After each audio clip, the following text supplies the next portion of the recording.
तुलसी मैया का प्रातः जो पूजन करे, विष्णु भगवान जी को प्रसन्न वो करे। सारे रोगों का पल में शमन करती हैं, सबके त्रिदोष माँ तुलसी जी हरती हैं। श्री नारायण के हृदय में रहती हैं माँ, वो ही करते हैं भगवान जो कहती है माँ। हरे कृष्णा। ओम नमः शिवाय। प्रिय भक्तगणों, आज कार्तिक माह शुक्ल पक्ष और आज आप सुनेंगे कार्तिक मास महात्म के अध्याय की कथा।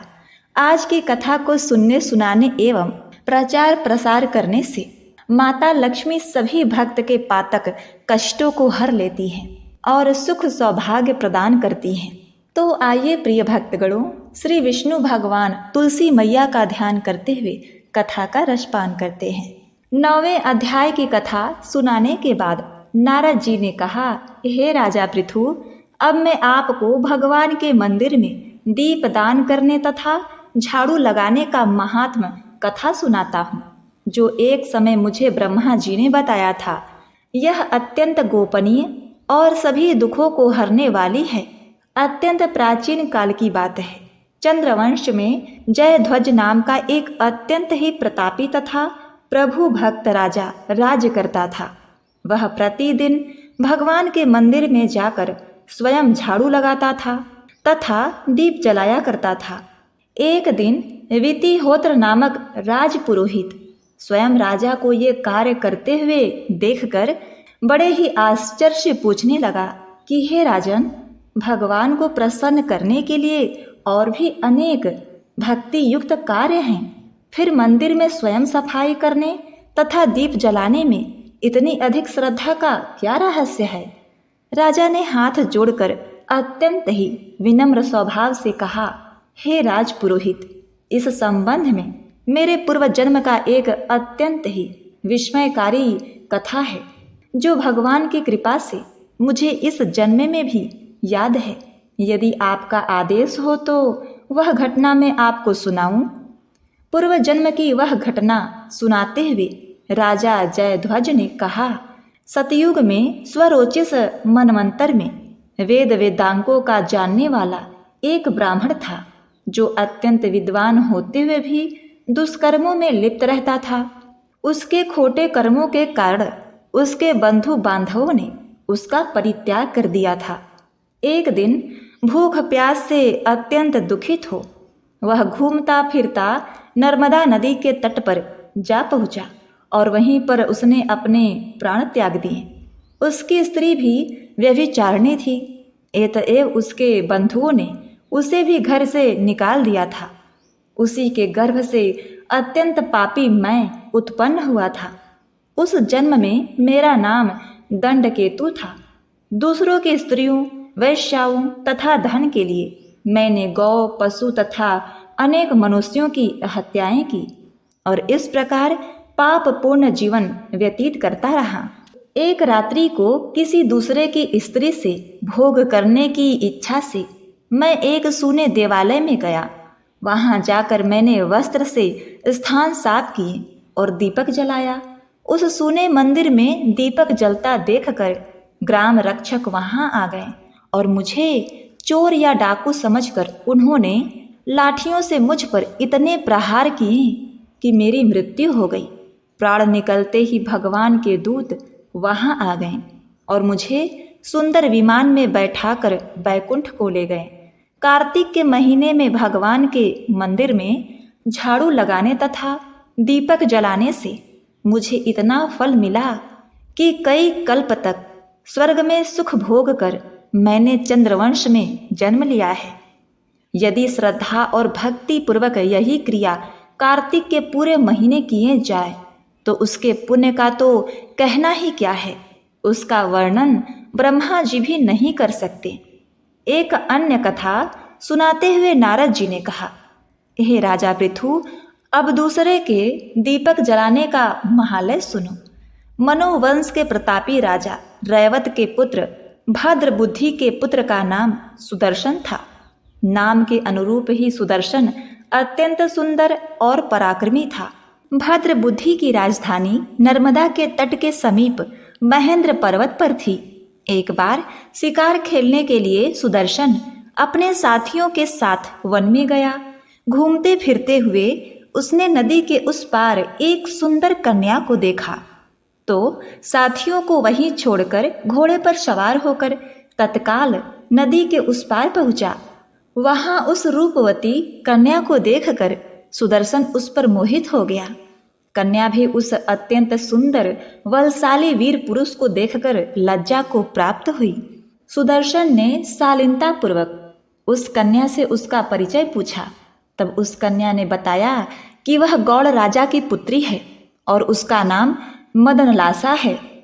अपनी सखियों के साथ किडरा करने के लिए वह यहाँ पर आई है। इसके बाद स्वेच्छापूर्वक उन दोनों ने गंधर्व रीति से वहीं पर अपना विवाह कर लिया और कुछ समय तक नर्मदा नदी के तट पर विहार करते रहे। फिर अपने घर पर आकर वे दोनों आनंद पूर्वक रहने लगे। कुछ समय बाद राजा भद्रबुद्धि अपने पुत्र सुदर्शन को राज्य सौंपकर स्वयं वन में चले गए। राजा बनने के बाद सुदर्शन बड़ी कुशलतापूर्वक राजकाज चलाने लगा। रानी मदनलासा सदा अपने पति को विष्णु भगवान की पूजा आराधना करने का आदेश करती रहती थी। इस प्रकार वे दोनों ही भगवान के अनन्य भक्त बन गए। राजा सुदर्शन ने रानी की प्रेरणा से भगवान का एक स्वर्ण मंदिर बनवाया। दोनों ही उसमें प्रतिदिन भगवान का पूजन एवं कार्तिक मास में दीपदान किया करते थे। एक दिन रानी मंदिर में दीप जला रही थी कि उसी समय राजा ने उसे बुलाया, परंतु दीपक जलाकर आने में रानी को देर लग गई। इस पर राजा सुदर्शन ने क्रोधावेश में आकर रानी से कहा, तुम तो कहती थी कि पति ही स्त्री का देवता होता है, फिर दीपदान में इतना देर लगाकर तुमने मेरा अनादर क्यों किया? यदि देरी का कोई और गुप्त कारण हो तो कहो। तब सती साध्वी मदनलासा अत्यंत स्नेहयुक्त वचनों से बोली, हे महाराज, मैं दीपदान का महत्व आपको बताती हूँ। अब आप ध्यान पूर्वक मेरे वचनों को सुनिए। अपने पिछले जन्म की कहानी सुनाते हुए रानी ने कहा, अपने पिछले जन्म में मैं एक चूहिया थी। गोदावरी के तट पर एक मंदिर में रहा करती थी। एक दिन भगवान के मंदिर में रात्रि को जलता हुआ दीपक उसमें बत्ती छोटी होने के कारण बुझने लगा। मैंने घी खाने के लोभ से बत्ती को मुंह से पकड़कर उठाया। मेरे ऐसा करने से दीपक की लौ तेज हो गई, परंतु साथ साथ मेरा मुंह भी जल गया। इससे मैं मृत्यु को प्राप्त हो गई, क्योंकि रात के समय भगवान का दीपक प्रज्वलित करते हुए मेरी मृत्यु हुई थी।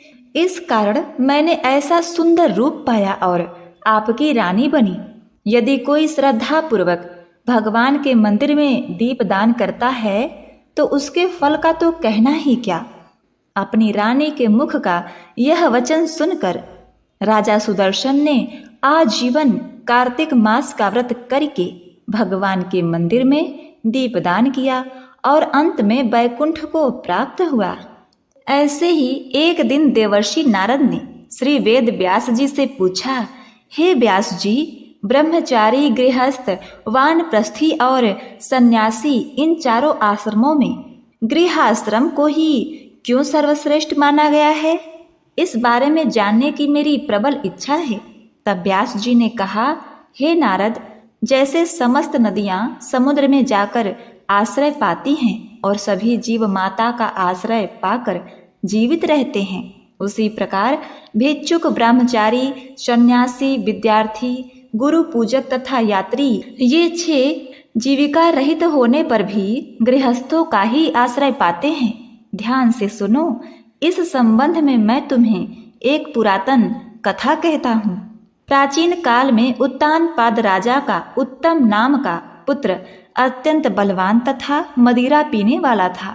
राजा रानी दोनों स्नेहपूर्वक रहते थे। एक दिन राजा ने वेश्या का नृत्य देखते हुए मदिरा पान किया, साथ ही अपनी स्त्री से भी मदिरा पीने का आग्रह किया, परंतु रानी ने उसका कहना नहीं माना। तब राजा ने क्रोध में आकर अपने सेवकों को निर्जन वन में रानी को छोड़ आने की आज्ञा दी। अनुचरों ने राजा के आज्ञा का पालन किया। इसके पश्चात राजा ने दूसरा विवाह नहीं किया। रानी के वियोग को सहते हुए राजा प्रजा का पुत्र के समान पालन करने लगा।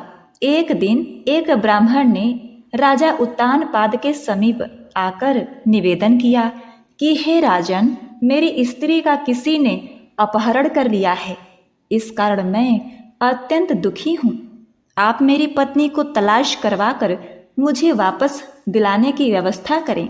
राजा ने कहा, हे महाराज, मुझे नहीं मालूम कि आपकी स्त्री को कौन किधर और कहाँ ले गया है। इस स्थिति में उसे ढूंढकर कहाँ ले जाया जा सकता है। यह सुनकर ब्राह्मण बोला, राजन, हे राजन, छठा भाग कर के रूप में प्राप्त करने के कारण आप प्रजा के रक्षक हैं। मेरी स्त्री अपने घर में सो रही थी, वहां से उसे कोई हरकर ले गया है। एतएव आपका कर्तव्य है कि आप उसे कहीं से भी ढूंढकर लाएं। राजा ने कहा, हे विप्र, मैंने आपकी स्त्री को कभी नहीं देखा और न ही मैं यह जानता हूं कि वह कैसे रंग रूप व स्वभाव वाली है, तब मैं उसे कैसे खोज सकता हूँ। यह सुनकर ब्राह्मण बोला, यद्यपि वह कर्कश स्वभाव की, कठोर वचन बोलने वाली, काले रंग की और कुरूपा है, तथापि मैं उसकी निंदा नहीं करता, क्योंकि वह मेरी पत्नी अर्थात अर्धांगिनी है। यह सुनकर राजा ने कहा, जब तुम्हारी स्त्री ऐसी कुरूपा और क्रूर स्वभाव की है, तब तुम उसे प्राप्त करके क्या करोगे? उसके स्थान पर मैं तुम्हें अत्यंत सुंदर शील स्वभाव की अन्य स्त्री दे सकता हूँ। ब्राह्मण ने कहा, हे राजन, मेरी पत्नी मेरे धर्म कर्म की अर्धांगिनी है, अतः उसकी रक्षा करना मेरा परम धर्म है। जो पुरुष अपने स्त्री की रक्षा नहीं करता, उसके वर्ण संकर संतान उत्पन्न होती है और उसके पितर नरकगामी होते हैं। वैश्यागामी पुरुष का कल्याण कभी नहीं हो सकता। जो मनुष्य ऋतु काल के पश्चात अपने स्त्री से सहवास नहीं करता, उसके पितर 1 मास तक उसके रुधिर में तैरते हैं। ब्राह्मण के ऐसे वचन सुनकर राजा अपने शस्त्रास्त्र लेकर रथ पर सवार होकर उस स्त्री को खोजने चल दिया। कुछ दूर जाकर उसने एक आश्रम देखा, जिसमें एक महान तपस्वी कुशा के आश्रम पर विराजमान थे। राजा को आश्रम में आया देखकर भी ऋषि ने उसका कोई आदर सत्कार नहीं किया। ऋषि कहने लगे, मैं जानता हूँ तुम राजा उत्तानपाद हो, मगर यहाँ किस कारण आए हो? राजा ने कहा, हे मुनि, एक ब्राह्मण के घर में कोई उसकी स्त्री को हरण कर ले गया है। मैं उसी की खोज में इधर आया हूँ, मगर न तो आपने मुझे अर्घ्य दिया और न ही किसी प्रकार का आदर सत्कार किया। इसका क्या कारण है? ऋषि ने उत्तर दिया, हे राजन, तुम अर्घ्य के योग्य होते हुए भी इस समय उसके पात्र नहीं हो, क्योंकि तुमने अपने निपराध स्त्री का वन में त्याग किया है, जहाँ स्त्री का यह धर्म है कि वह तन मन से पति की सेवा करे तथा उसकी आज्ञाकारी रहे। वही पति का भी यह धर्म है कि वह अपनी पत्नी का यथोचित सम्मान करे। जिस घर में स्त्रियों का मान होता है, वहाँ पर देवताओं का वास होता है। इसके अतिरिक्त जहाँ स्त्रियों का निरादर होता है, वहाँ सुख शांति कभी रह ही नहीं सकती। इतना सुनकर राजा अत्यंत लज्जित होकर पूछने लगा, भगवान, आप भूत, भविष्य, वर्तमान तीनों कालों के जानने वाले हैं। एतएव कृपा करके बतलाइए कि ब्राह्मण की स्त्री को हर कर कौन, क्यों और कहाँ ले गया है। तब ऋषि ने ध्यान धरकर कहा, राजन, अदिति का पुत्र बलाक नामक राक्षस उस ब्राह्मणी को हरकर उत्पलावर्तक वन में ले गया है। तुम उसको ढूंढकर ब्राह्मण का संयोग कराओ। यह सुनकर राजा मुनि को प्रणाम करके अपने रथ पर सवार होकर उत्पलावर्तक वन में जा पहुंचा। वहां जाकर राजा देखा कि एक स्त्री बिल्व पत्र खा रही है। ब्राह्मण ने जैसा बताया था वैसा ही रंग रूप देखकर राजा ने उसे पहचान लिया और कहा, हे कल्याणी, तुम कौन हो और इस वन में क्यों आई हो? तब ब्राह्मणी बोली, मैं अति रात्र की पुत्री तथा विलाकुश पुत्र की स्त्री हूँ। मैं अपने घर में सो रही थी कि बलाक नामक राक्षस अपहरण करके मुझे यहाँ ले आया है। यहाँ पर लाने के बाद उसने न तो मुझे किसी प्रकार कष्ट दिया है और न मेरा सतीत्व नष्ट करने का प्रयत्न किया है। इतना होने पर भी अपने पति के वियोग के कारण मैं अत्यंत दुखी हूँ। राजा ने पूछा, हे कल्याणी, यह राक्षस कहाँ गया है? तब ब्राह्मणी ने बताया कि वह इस वन के अमुक स्थान पर गया है। तब राजा ब्राह्मणी द्वारा बताए गए स्थान पर पहुंचा तो राक्षस देखते ही राजा के चरणों में गिरकर बोला, राजन, मेरे लिए क्या आज्ञा है? तब राजा ने कहा, अरे निशाचर, तू ब्राह्मणी को हर कर क्यों लाया है? यदि तू इसके साथ विवाह करना चाहता है तो यह अत्यंत कुरूपा है, और यदि तेरी खाने की इच्छा हो तो वैसा कह। तब राक्षस कहने लगा, राजन, मेरे घर में अनेक रूपवती अप्सराएं हैं।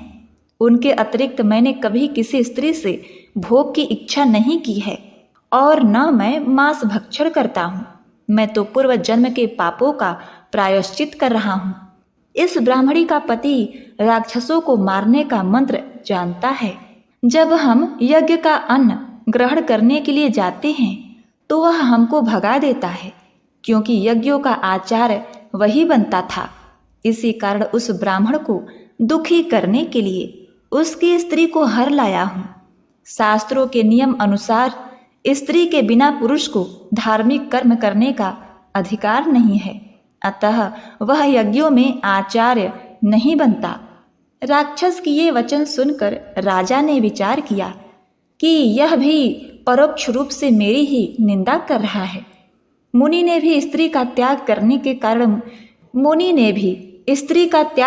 के कारण मुझे अर्घ योग्य नहीं माना है। तभी राजा को विचार मग्न देखकर राक्षस कहने लगा, हे राजन, मैं आपकी प्रत्येक आज्ञा का पालन करूंगा, आप आज्ञा दीजिए। इतना कहकर वह हाथ जोड़कर खड़ा हो गया। राजा ने कहा, हे निशाचर, तुम इस ब्राह्मणी को इसके घर पहुंचा दो और इसके बाद जब मैं भी याद करूं तुम मेरे पास आना। इतना सुनते ही वह राक्षस ब्राह्मणी को लेकर उसके घर छोड़ने चला गया। इसके बाद राजा विचार करने लगा कि मैंने अपने निर्दोष पत्नी को घर से निकाला है, अतएव मैं अब कौन सा ऐसा पुण्य कर्म करूं जिससे इस पाप से निवृत्त हो। तब राजा ने पुनः उसी मुनि के पास आकर उनसे उपाय पूछा। मुनि ने कहा, हे राजन, पुरुष के लिए स्त्री धर्म, अर्थ, काम और मोक्ष सभी कुछ देने वाली है। इतना ही नहीं, स्त्री के बिना इस लोक तथा परलोक कहीं पर भी सुख की प्राप्ति नहीं हो सकती। स्त्री चाहे कैसी ही कुरूपा, मूर्ख, रोगी, दरिद्र या खोटे स्वभाव वाली क्यों न हो, पुरुष को उसका सम्मान करना ही चाहिए। पश्चाताप करते हुए राजा ने कहा, हे मुनि, मैंने अपनी निर्दोष पतिव्रता स्त्री को त्याग दिया है, अतएव अब मैं क्या करूं? मुनि ने कहा, हे राजन, तुम्हारी स्त्री को अकेली वन में घूमते हुए देखकर सतापात नामक नाग उसे पाताल लोक में ले गया है। उस नाग की नंदा नामक एक कन्या है जिसने उसको घर में छिपा रखा है। यह सुनकर राजा वहां से अपने घर आया तो ब्राह्मण को स्त्री सहित अपने घर में देखकर अत्यंत प्रसन्न हुआ। इसके बाद राजा ने ज्यों ही बलाक राक्षस को याद किया, वह तुरंत उपस्थित हो गया। तब राजा ने उसे पाताल लोक से अपनी स्त्री लाने का आदेश दिया। आज्ञा मिलते ही बलाक पाताल लोक गया और वहां से राजा की स्त्री लाकर उनको सौंप दी। तदवंतर राजा और रानी स्नेहपूर्वक रहने लगे। नारद जी ने अंत में कहा, हे राजा पृथु, यह गृहस्थ आश्रम महालय हमने तुमको विस्तार पूर्वक सुनाया, तो बोलिए ओम नमो भगवते वासुदेवाय नमः। तो प्रिय भक्तगणों, आइए अब श्रवण करते हैं कार्तिक स्नान की कथा। इसके पश्चात हम तुलसी माता की आरती का श्रवण करते हुए कथा का समापन करेंगे।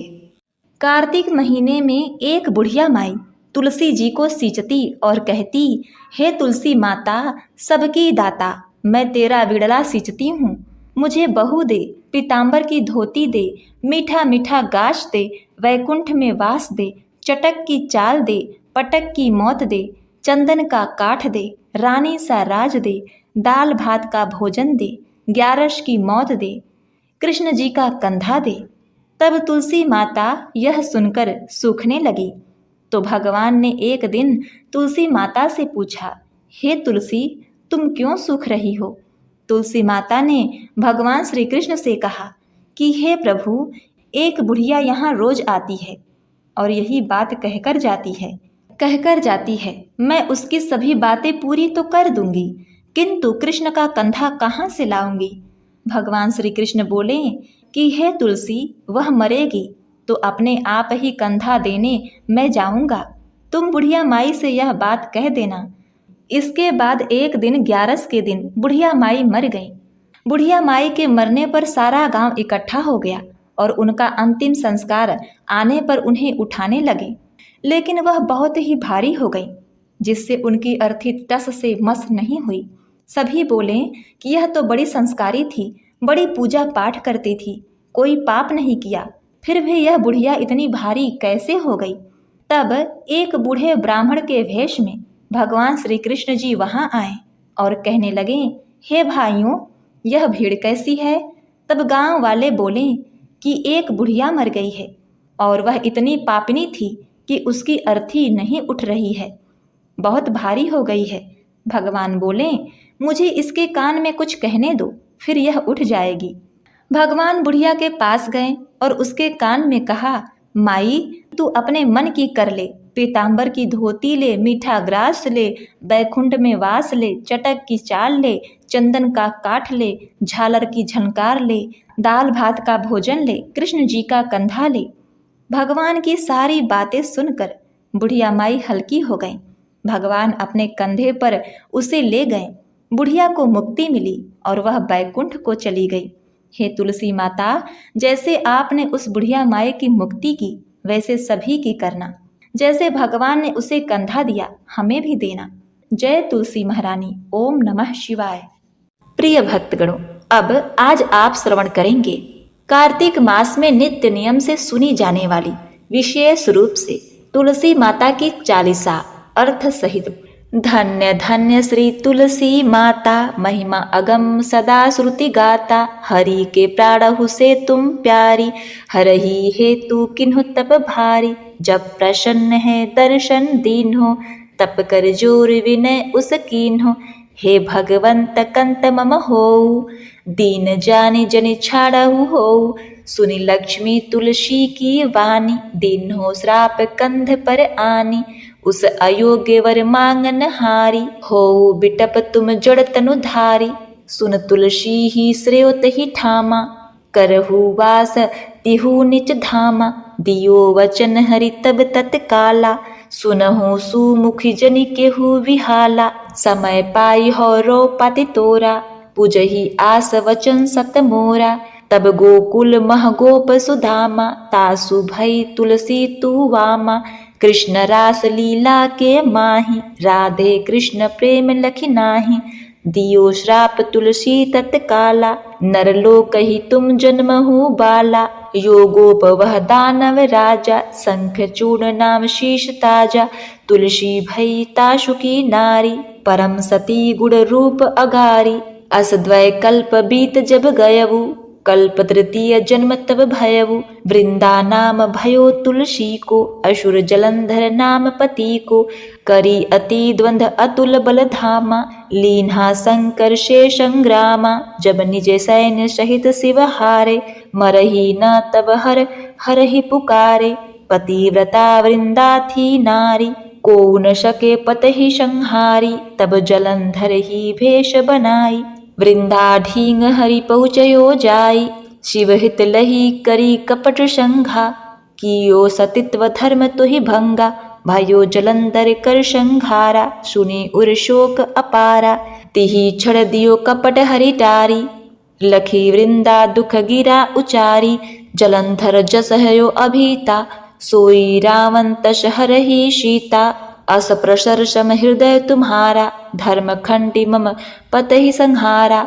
यही कारण लही श्राप हमारा, सुनी हरि तुरही वचन उचारे। दियो श्राप बिना विचारे, लक्षण चहो जब पार्वती को। जड़मति तेहु अश को जड़ रूपा, जग मम तुलसी मिट अनूपा। ध्वंग रूप हम शाली ग्रामा, नंदी गंटक बीच ललामा। जो तुलसी दल हम ही चढ़ावे, शव सुख भोगी परम पद पावे। बिनु तुलसी हरि जलत शरीरा, अतिशय उठत शीश उर पीरा। जो तुलसी दल हरि शीश धार, सो सहस्त्र घट अमृत डार।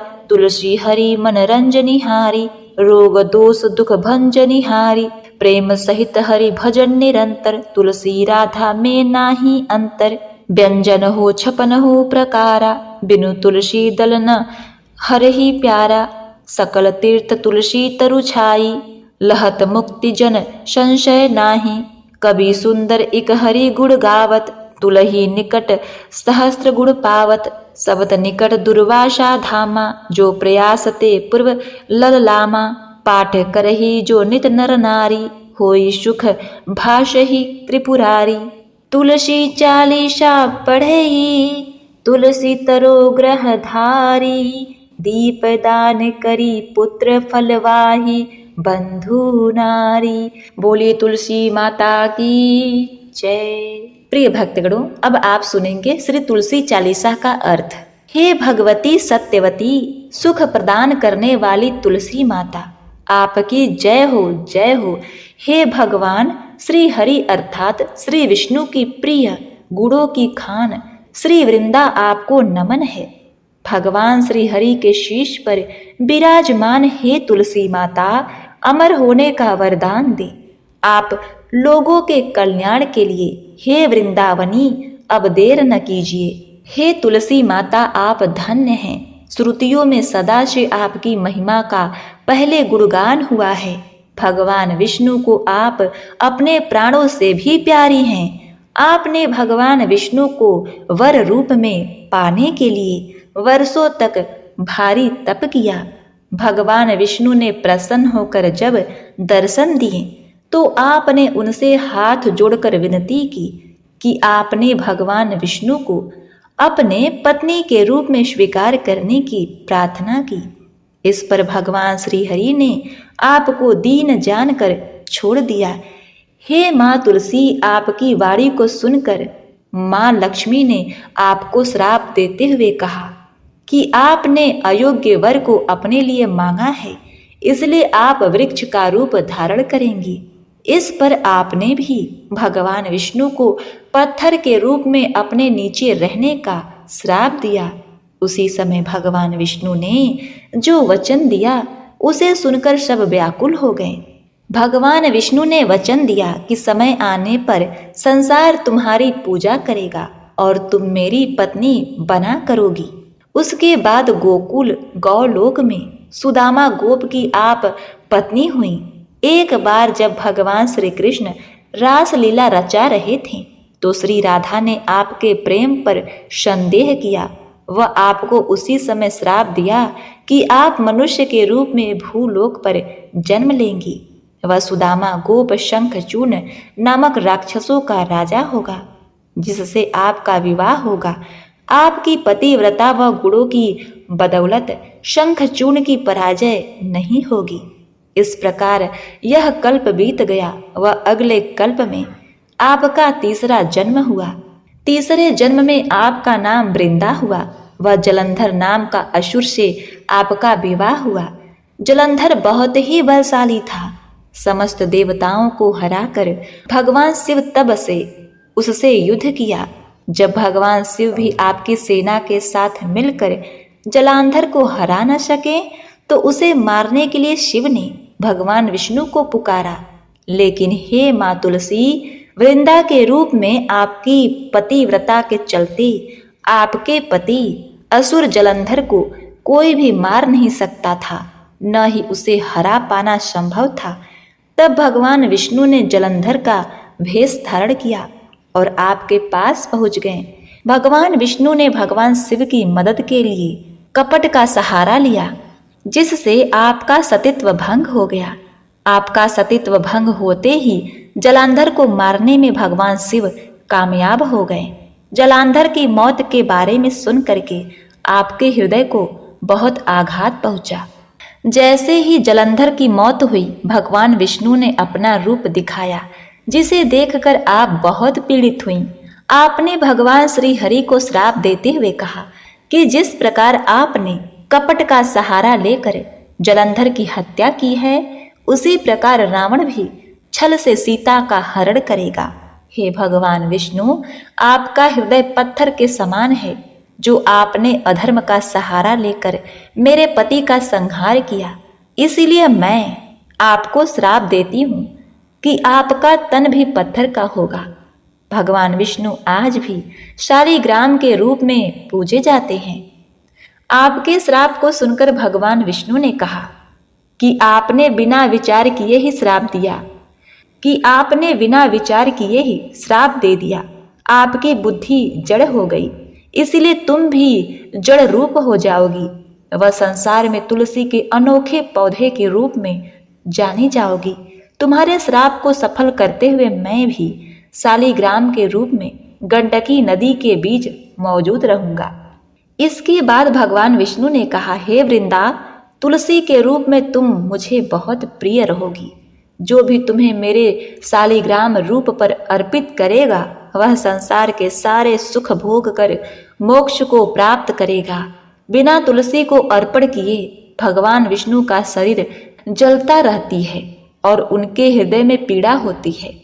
जो कोई तुलसी के साथ जल से भगवान विष्णु का स्नान कराता है, समझो वह हजारों घड़े अमृत के डालता है। तुलसी भगवान विष्णु को अति प्रिय है। यह समस्त कष्टों को मिटा देती है। प्रेम पूर्वक भगवान विष्णु का निरंतर भजन करना चाहिए। भगवान विष्णु के लिए तुलसी व राधा में कोई भेद नहीं है। उनके लिए दोनों समान हैं। चाहे भगवान विष्णु को कोई 56 भोग ही क्यों न लगा हो, किंतु तुलसी के बिना भगवान विष्णु को यह प्यारे नहीं लगते।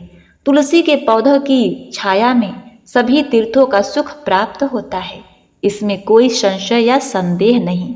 जो भी तुलसी की पूजा करता है, उसे मुक्ति मिलना तय है। सुंदर कवि भी भगवान विष्णु के गुण गाता है और तुलसी की पूजा कर हजारों गुणों को प्राप्त करता है।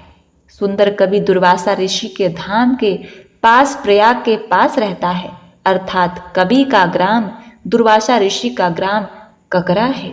जो नर नारी हर रोज तुलसी चालीसा का पाठ करते हैं, उन्हें हर प्रकार के सुख मिलते हैं, वह मोक्ष की प्राप्ति होती है। तुलसी चालीसा का पाठ कर घर के आंगन में तुलसी का पौधा लगाना चाहिए। साथ ही तुलसी माता की पूजा कर दीप दान करने से बाँझ स्त्रियों को संतान का सुख मिलता है। जो तुलसी चालीसा का पाठ व पूजन करता है, भगवान विष्णु उन पर प्रसन्न होते हैं। वह उनकी सारी दरिद्रता, सारे कष्ट दूर कर देते हैं। उनके घर धन्य धान से परिपूर्ण होते हैं। उन्हें संसार में मन चाहे परिणाम मिलते हैं। उनके सब कार्य संपन्न होते हैं। जो भी तुलसी का अर्पण करते हैं, उनके यहाँ भगवान विष्णु खुशी से निवास करते हैं। तो हे तुलसी मैया, हे विष्णु भगवान, इस चालीसा को कहने वाली अपने भक्त पर आप सदा कृपा बनाए रखना और इस चालीसा को सुनने वाले भक्तगणों को मनोवांछित फल की प्राप्ति कराना। ओम नमो भगवते वासुदेवाय नमः।